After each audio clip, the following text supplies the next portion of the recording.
আজকে আমরা কোন জায়গায় যাব, সারাদিন কি করব না করব, ঠিক আছে, সব আজকে দেখাবো। এর ভিতরে হচ্ছে আমার চাচতো ভাই আরিফুল ইসলাম, সে হচ্ছে ইমার প্রেমে পাগল হয়ে, ঠিক আছে। এখন তাকে গোপালগঞ্জ পার্কে নিয়ে যাবো। প্রেমে সাকা খাইছে, 16 বছরের প্রেম। মনে করেন ভাই একটু বিস্তারিত বলেন, আপনার প্রেম কি হয়েছে? 16 বছরের প্রেম আপনার কি হয়েছে? আপনি 16 বছর যাবত একটা মেয়ের সাথে প্রেম করছেন, 16 বছর নষ্ট করছেন, একটা মেয়ের জীবন নিয়ে খেলা করছেন। যে মেয়ে কি আপনার জীবন নিয়ে খেলা করছেন, আপনি তার জীবন নিয়ে খেলা করছেন। বলো বলো বলো রবি তো আছে।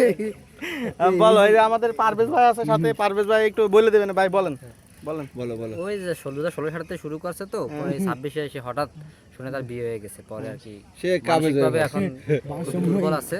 মানসিক আড়াই লাগছে। আজকে ওই যে শহীদ মোল্লার মেয়ে মারেনি, গোপালগঞ্জ যাওয়ার কথা ছিল, সে জায়গায় যেতে পারে না বলে আরো খারাপ লাগছে।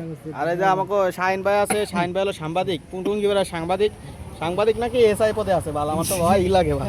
Jail police jail police. ভাই আরিফিন নিয়ে কিছু কয়ে দাও ভাই তাহলে।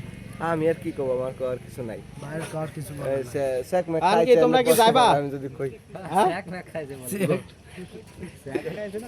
হয়।